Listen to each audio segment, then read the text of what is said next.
Hi, well, I've had a number of requests from people wanting to know the best way to incorporate pressure points into what you're doing. Well,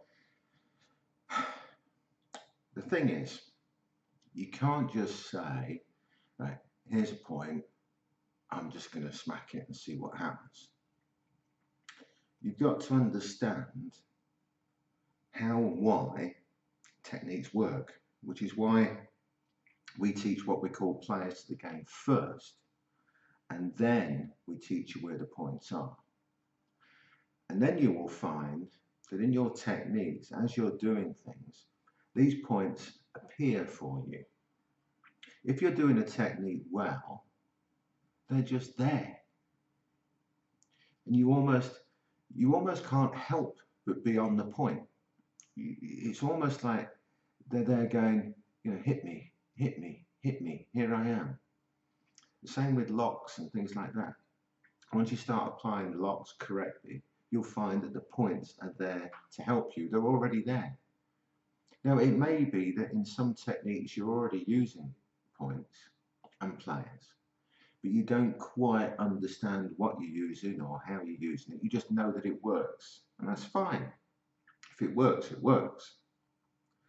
But what you need to do is break down and understand how and why it works.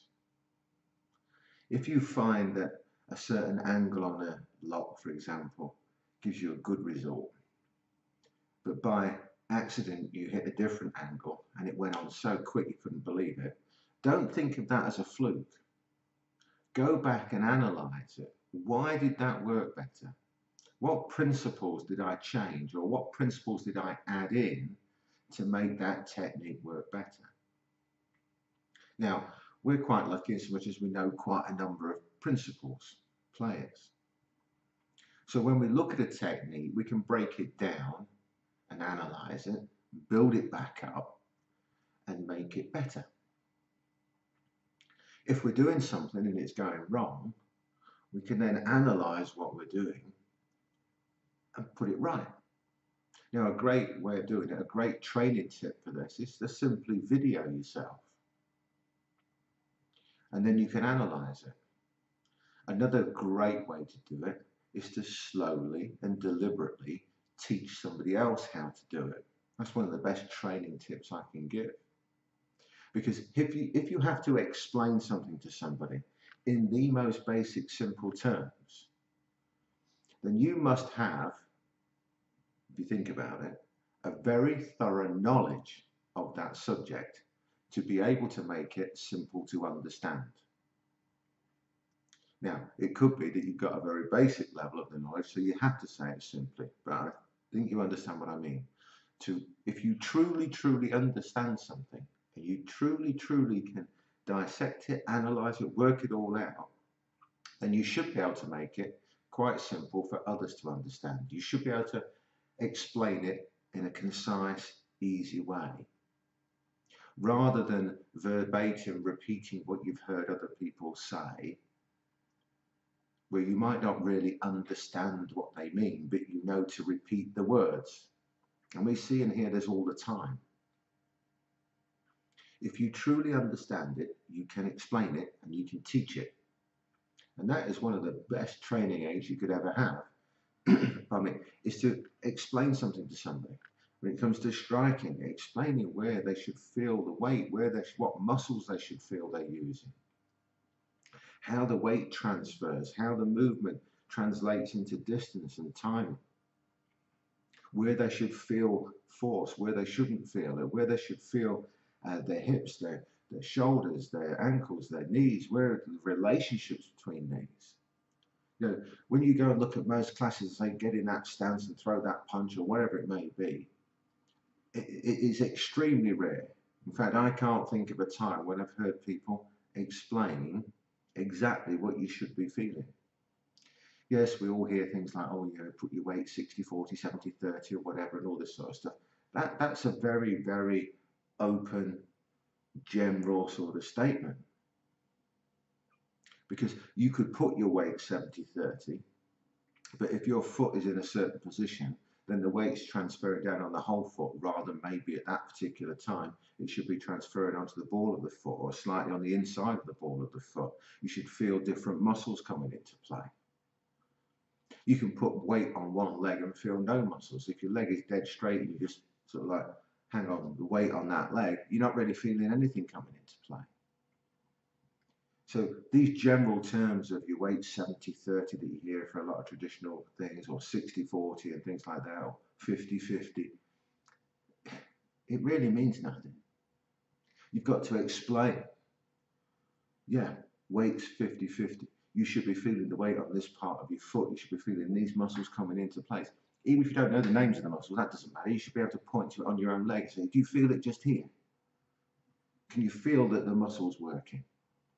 When you're throwing a punch, you should know about the alignment of the arm, the shoulder, the body, how it all goes together. The alignment in the metacarpals, the wrist, the radius, the ulna. All of that you should understand. And that gets away from all this where, like I mentioned to you before, about which way round the hand is. Because if it's aligned, it doesn't matter which way round the hand is.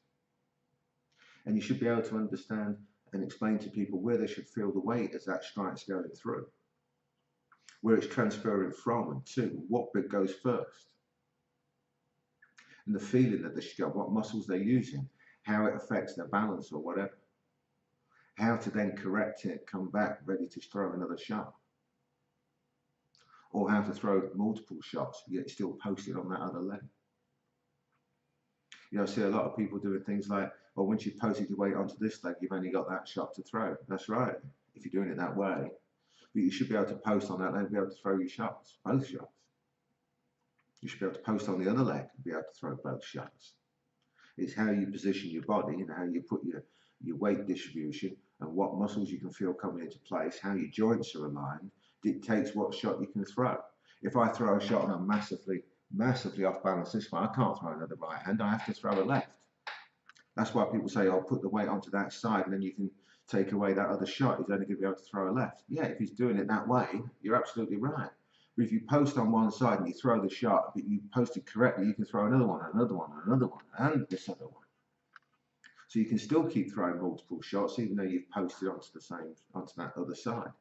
So when people say post your weight onto there, it doesn't necessarily mean that you've posted your weight onto there, you've turned, and now you can't throw your right hand in again. You can only throw this other shot. You can post the same amount of weight and still throw multiple shots. And it's those sort of things, that breaking down, that true understanding of where things are, that will really, really help you. I see so many times, especially in boxing, kickboxing, everywhere, people throwing a shot. And it's right, they haven't got a choice, they can only throw another shot. So when you're sparring with those sort of people or fighting those sort of people, they throw a shot. And I've turned my weight this way, it takes the slightest touch on my shoulder, and my balance is completely shot in this direction, in that direction. So yeah, I could only throw a left, or I've got to move my feet to regain my balance. But if I post correctly and throw the shot, you're not going to take the balance that way so easily.